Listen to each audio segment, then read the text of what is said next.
Si je devais me remodeler, j'enlèverais peut-être quelques petits défauts, mais je trouve que les rides... Après des mois de silence et de rumeurs, Mimi Mati décide enfin de parler. Depuis son divorce, beaucoup se demandèrent si elle avait réellement tourné la page et surtout, avec qui elle aurait choisi de reconstruire sa vie. Aujourd'hui, elle révèle la vérité et confirme un nouveau chapitre inattendu. Son union avec Simon Renaud, 75 ans, un homme d'affaires belge aussi discret qu'élégant. Comment cette histoire a-t-elle commencé et qu'a-t-il réellement changé dans la vie de Mimi? Restez avec nous, la révélation promet d'être bouleversante. D'ailleurs, pour comprendre l'ampleur de cette révélation, il faut revenir à ce qui a fait de Mimi Mati une figure incontournable du paysage français. Son talent éclate dès les années 1990 grâce au succès immense de la série Joséphine, Ange gardien, qui la propulse au rang de star adorée du public. Ses rôles au théâtre, ses spectacles humoristiques et son engagement constant auprès des Restos du Cœur renforcent encore davantage son image de femme forte, généreuse et indissociable du cœur des Français. Et c'est justement cette carrière exceptionnelle qui rend son nouveau tournant de vie encore plus surprenant. Après avoir rappelé l'immense parcours qui a façonné son image publique, Mimi Mati a finalement décidé d'ouvrir son cœur sur ce chapitre intime que beaucoup ignoraient encore. Elle raconte que, juste après son divorce, elle ne cherchait ni réconfort immédiat ni une nouvelle romance, mais simplement un peu de paix pour se reconstruire. Pourtant, c'est à ce moment-là que le destin a placé sur son chemin Simon Renaud, un entrepreneur belge de 75 ans, connu dans les milieux culturels pour son élégance naturelle et son regard profondément humaniste. Leur première rencontre, dit-elle, n'avait rien d'extraordinaire en apparence. Une soirée caritative où ils échangèrent quelques mots, presque timidement.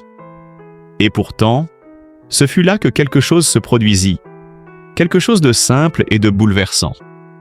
Mimi confie que ce n'est ni la fortune ni le statut de Simon qui l'ont touché, mais sa douceur, son écoute rare, cette capacité à la regarder sans jamais la juger. Leur relation s'est construite lentement, loin des projecteurs, dans une discrétion qu'elle n'avait jamais connue auparavant. Elle avoue même que cette manière calme et profonde d'aimer la surprise, elle qui avait toujours vécu sous la lumière et l'attention du public. Peu à peu, ils ont découvert une complicité inattendue, un équilibre fait de respect, de patience et de rire retrouvé. Aujourd'hui, Mimi en parle avec une émotion palpable. Pour la première fois depuis longtemps, elle dit se sentir accompagnée, comprise, et surtout aimée pour ce qu'elle est, et non pour ce qu'elle représente. Et c'est précisément cette vérité, longtemps gardée pour elle, qu'elle a souhaité partager avec le monde. Depuis qu'elle a évoqué son nouveau mariage, beaucoup redécouvrent la force intérieure qui a toujours accompagné Mimi Mati, une force dont les racines plongent profondément dans son enfance et dans les difficultés qui ont modelé son caractère. Elle raconte souvent que rien, absolument rien, ne lui a été offert sans effort.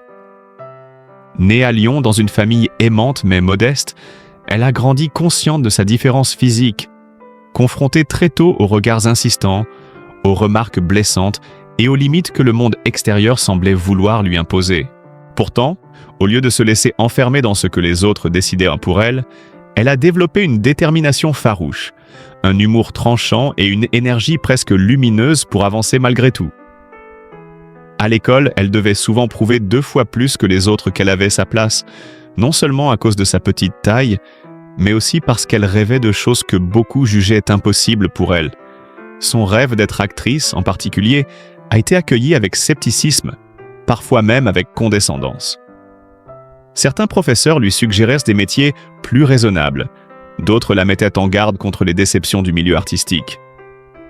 Mais Mimi, avec ce mélange de douceur et d'obstination qui deviendra plus tard sa signature, s'est accrochée à son intuition, celle que la scène, le théâtre, le jeu, étaient des espaces où elle pouvait enfin être entièrement elle-même, sans barrière ni étiquette. Les premières années à Paris furent parmi les plus dures. Elle cumulait les petits boulots, suivait des cours de théâtre exigeants, se heurtait à des castings où l'on ne voyait en elle qu'un cas particulier plutôt qu'une artiste.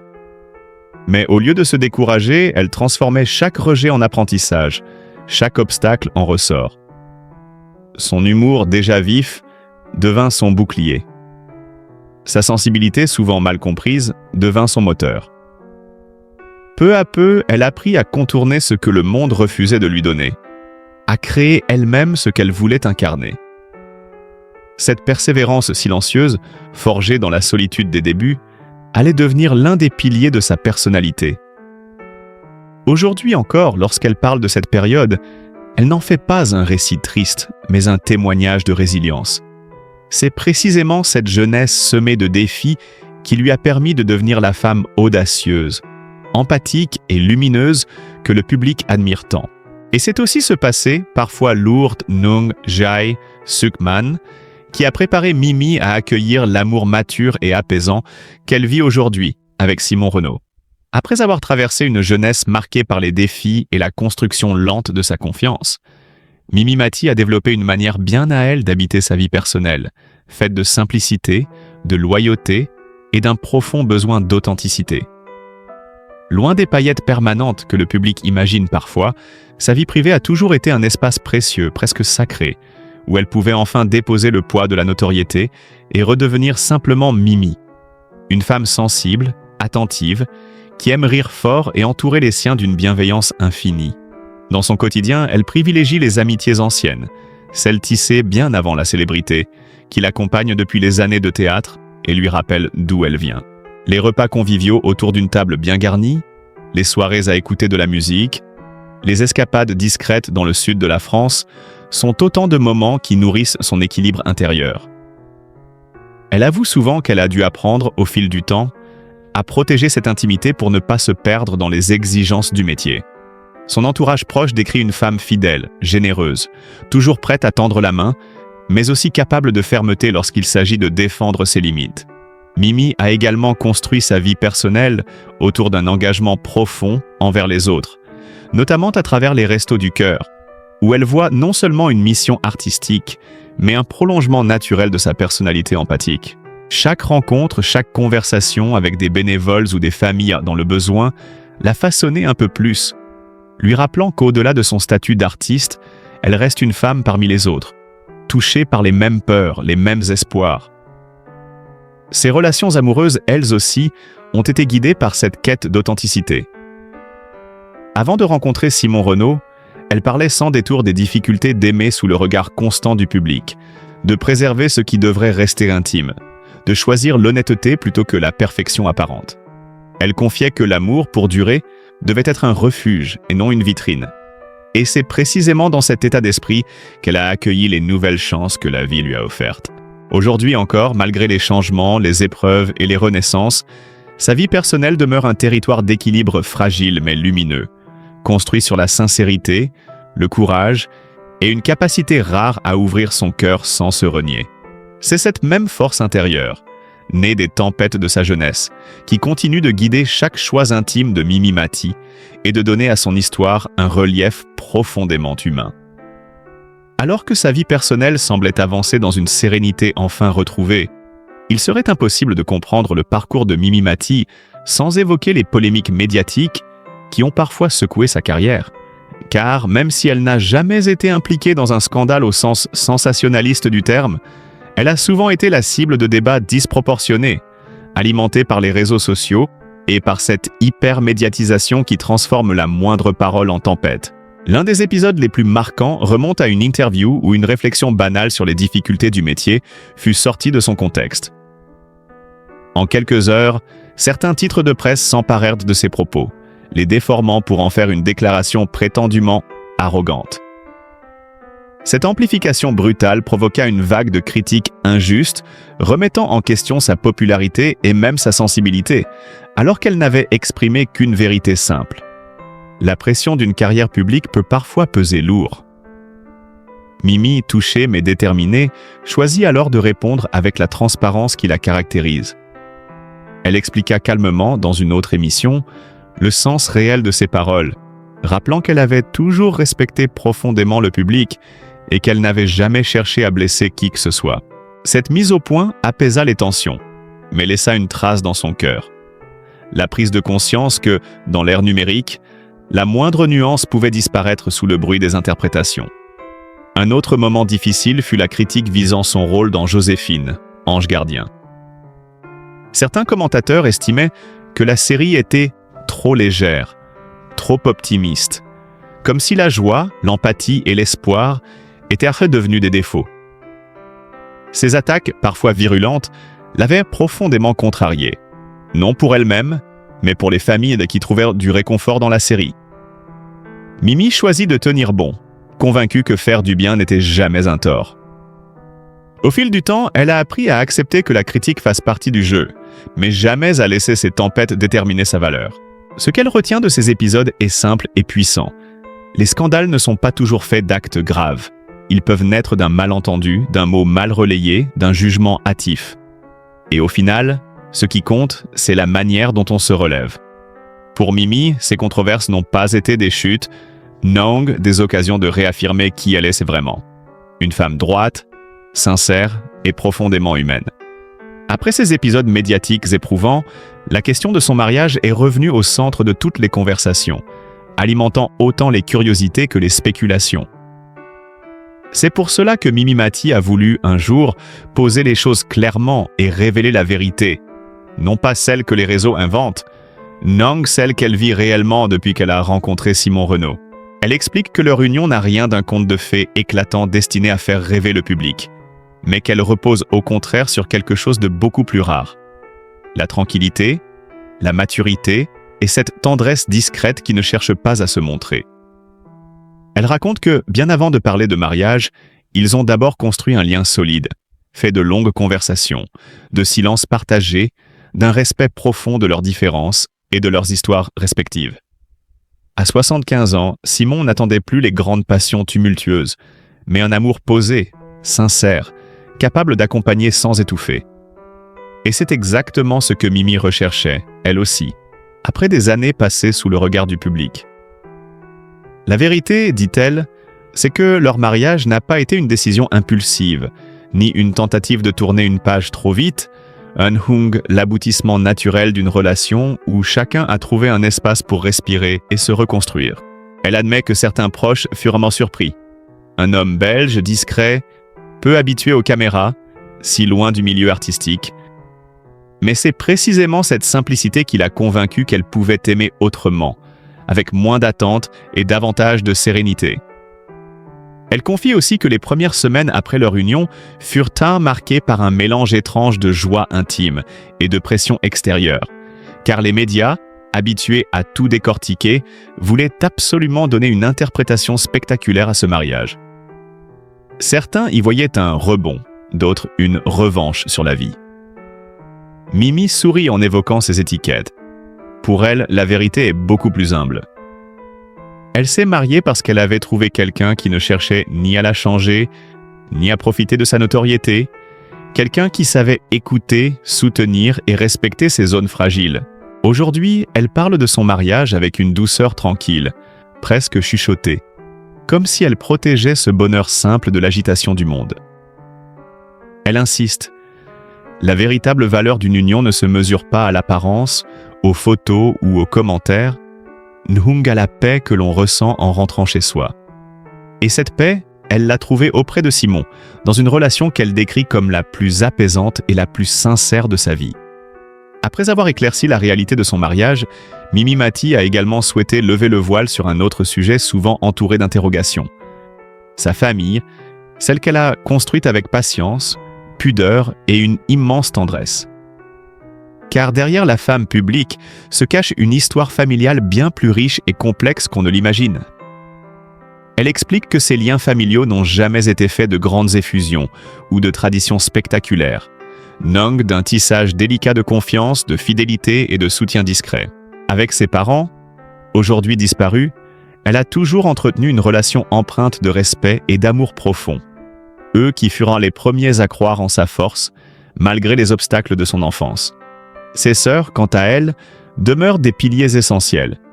Des femmes simples, sincères, qui n'ont jamais cherché à tirer profit de sa notoriété et qui continuent à la traiter comme avant, ce qui représente, pour elle, l'un des plus grands trésors de sa vie privée.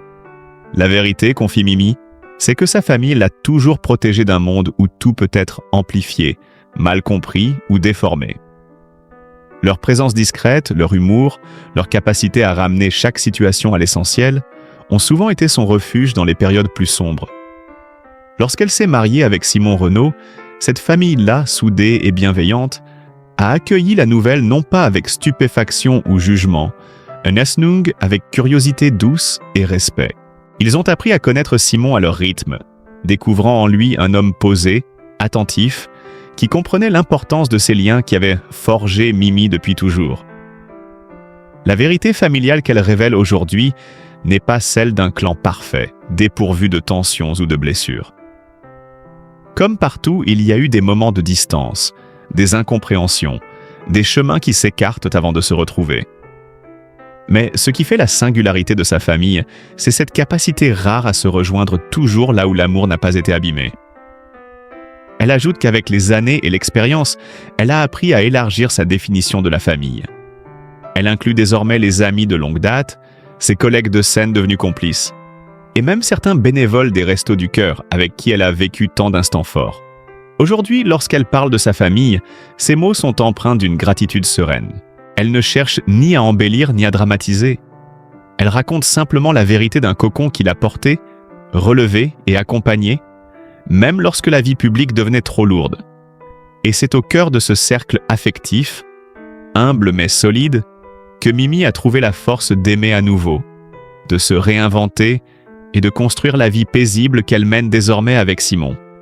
Après avoir évoqué la vérité sur sa famille, Mimi Mati a également tenu à clarifier un autre sujet qui suscite depuis longtemps curiosité et spéculation.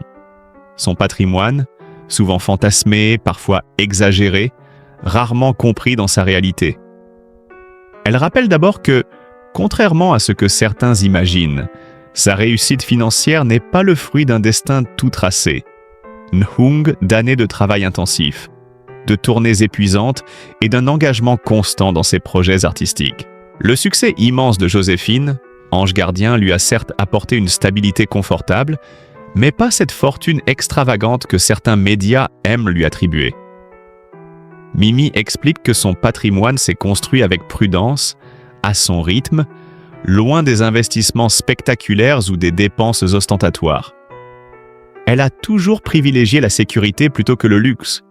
Une maison chaleureuse dans le sud, un appartement fonctionnel à Paris, quelques économies placées avec sagesse, et surtout une capacité rare à ne jamais vivre au-dessus de ses moyens. Elle sourit en disant qu'elle connaît encore par cœur la valeur de chaque euro, héritage d'une enfance modeste qui lui a appris à rester vigilante. La vérité, dit-elle, c'est que sa richesse la plus précieuse n'a jamais été financière, non relationnelle et humaine. Pourtant, les rumeurs persistent. Certains tabloïds ont prétendu qu'elle possédait un empire immobilier, d'autres qu'elle tirait des salaires démesurés pour chaque épisode de la série. Mimi dément ses fantasmes avec douceur. Oui, elle a gagné correctement sa vie, et oui, elle peut aujourd'hui vivre sans inquiétude, non rien dans sa situation n'a jamais eu de dimension extravagante. Elle souligne aussi qu'une grande partie de ses revenus a souvent été réinvestie dans des causes qui lui tiennent à cœur, notamment les Restos du Cœur, où elle a toujours estimé que la solidarité valait bien plus que n'importe quel symbole de richesse. L'arrivée de Simon Renaud dans sa vie n'a rien changé à cette philosophie. Si Simon, entrepreneur prudent et cultivé, dispose lui aussi de moyens confortables, leur union s'est construite loin de toute question financière. Mimi insiste sur ce point. Ils ont décidé dès le départ de préserver une indépendance claire, chacun assumant ses choix, ses ressources, ses engagements. L'argent n'a jamais été une colonne fondatrice de leur relation, mais au contraire un non-sujet, géré avec simplicité et transparence. Aujourd'hui, lorsqu'elle parle de son patrimoine, elle le fait sans fierté excessive et sans gêne. Elle veut simplement rétablir la vérité. Elle n'est ni milliardaire ni fragile financièrement. Elle est une femme qui a travaillé toute sa vie, qui a su économiser, investir raisonnablement et préserver son confort sans jamais perdre le contact avec la réalité. Et c'est précisément cette stabilité sereine, loin des excès, qui lui a permis d'accueillir son bonheur actuel sans crainte ni dépendance. Forte de cette mise au point sur sa situation financière, Mimi Mati a voulu aller encore plus loin et parler de ce qui, aujourd'hui, donne un sens nouveau à ses journées, sa manière d'envisager l'avenir. Elle confie que, pendant longtemps, elle a vécu avec l'impression que chaque projet devait être le dernier, comme si le temps lui était compté par le regard des autres. La notoriété, explique-t-elle, enferme parfois dans une urgence permanente. Il faut réussir, durer, prouver, encore et encore. Or, depuis qu'elle a trouvé un équilibre plus apaisé, cette urgence a peu à peu laissé place à une forme de sagesse qu'elle n'aurait jamais imaginé atteindre un jour. Elle raconte qu'aujourd'hui, elle choisit ses projets avec une attention presque instinctive. Le théâtre reste une passion intacte, mais elle n'accepte plus un rôle uniquement pour être présente ou visible. Elle cherche désormais des textes qui résonnent avec ce qu'elle est devenue. Une femme qui a traversé des tempêtes, connu la solitude, mais aussi la joie simple d'un amour mature. À la télévision, elle reconnaît avec gratitude ce que Joséphine, ange gardien, lui a offert, mais elle ne ressent plus le besoin de s'y accrocher à tout prix. Pour elle, la réussite n'est plus une accumulation de performances, mais la cohérence entre ce qu'elle fait et ce qu'elle ressent. Cette évolution intérieure se reflète aussi dans son quotidien. Mimi décrit des matins plus calmes, sans course contre la montre, des moments de silence qu'elle s'autorise enfin. Elle parle avec tendresse de ces instants partagés avec Simon, faits de gestes simples. Préparer un repas ensemble, marcher longuement sans parler, observer le monde sans chercher à le commenter. Elle dit avoir redécouvert la valeur du temps lent, celui qui n'est pas productif, mais profondément réparateur. Pour une femme qui a passé sa vie à donner, à divertir, à rassurer les autres, apprendre à recevoir et à se reposer a été un véritable apprentissage. Elle évoque aussi son rapport au corps, longtemps marqué par la contrainte et le regard extérieur. Avec les années, et après certaines épreuves de santé qu'elle n'a jamais dramatisées publiquement, Mimi a compris que prendre soin d'elle n'était pas un luxe, mais une nécessité. Elle parle d'une attention nouvelle à son énergie, à ses limites, à cette fatigue qu'elle ignorait autrefois par peur de décevoir. Aujourd'hui, elle n'hésite plus à dire non, à annuler, à ralentir. Et loin de l'affaiblir, cette attitude lui a donné une force inattendue, celle de se respecter sans culpabilité. Dans ses confidences, Mimi revient souvent sur la notion de transmission. Elle confie ressentir le désir de partager ce qu'elle a appris, non sous forme de leçons, mais de témoignages. Elle aimerait, dit-elle, que les jeunes artistes comprennent qu'il n'existe pas de parcours parfait, que les doutes, les échecs et les détours font partie intégrante de la construction de soi. Elle insiste sur un point. Le regard des autres peut blesser, mais il ne doit jamais définir la valeur d'une personne. Cette conviction, forgée dès l'enfance, est aujourd'hui plus forte que jamais. Elle sait aussi que son histoire personnelle, notamment sa relation actuelle, suscite fascination et commentaires. Mais pour la première fois, cela ne l'atteint plus de la même manière. Elle explique qu'aimer à cet âge de la vie n'a rien d'une revanche ou d'un défi. C'est un choix paisible, presque silencieux, qui n'a pas besoin d'être justifié. Elle sourit en disant que le bonheur le plus solide est souvent celui qui fait le moins de bruit. En parlant ainsi, Mimi Mati donne l'image d'une femme réconciliée avec son passé et curieuse de son avenir, sans l'obsession de le maîtriser. Elle ne promet rien, n'annonce aucun grand projet spectaculaire. Elle avance simplement avec cette lucidité douce qui naît après les longues traversées. Et c'est peut-être là, dans cette vérité dépouillée de tout artifice, que réside aujourd'hui la plus belle révélation de sa vie. Celle d'une femme qui n'a plus rien à prouver, mais encore tant à vivre. Si cette histoire vous a touché, alors prenez un instant pour regarder Mimi Mati autrement que comme une simple figure publique. Derrière le sourire familier, derrière les rôles qui nous ont tant réconfortés, il y a une femme qui a traversé des doutes, des blessures, des silences, et qui a pourtant continué à avancer avec dignité. Son parcours nous rappelle que personne n'est épargné par les épreuves, pas même ceux que l'on croit forts ou éternellement joyeux. Aimer Mimi, c'est aussi reconnaître son courage discret, sa capacité à se relever sans bruit et à croire encore en la douceur, même lorsque la vie a déjà beaucoup pris. Aujourd'hui, en partageant cette part intime de son existence, elle ne cherche ni la pitié ni l'admiration, mais simplement la compréhension. Et peut-être que, dans cette sincérité, chacun de nous peut se reconnaître. Car au fond, nous cherchons tous la même chose. Être aimés pour ce que nous sommes vraiment, et non pour l'image que les autres projettent sur nous. Si cette vidéo vous a ému, montrez-le en laissant un like. C'est un geste simple mais précieux pour soutenir le travail de la chaîne. Partagez cette histoire autour de vous, car elle peut réconforter quelqu'un qui traverse une période de doute. Et surtout, abonnez-vous pour ne pas manquer les prochaines histoires humaines, sincères et profondes, que nous continuerons à vous raconter. La leçon de vie à retenir est peut-être la plus essentielle. Il n'est jamais trop tard pour se reconstruire, pour aimer autrement, ni pour choisir la paix plutôt que le regard des autres. Le vrai bonheur n'est pas dans le bruit, mais dans l'équilibre intérieur. Et parfois, la plus grande victoire consiste simplement à rester fidèle à soi-même.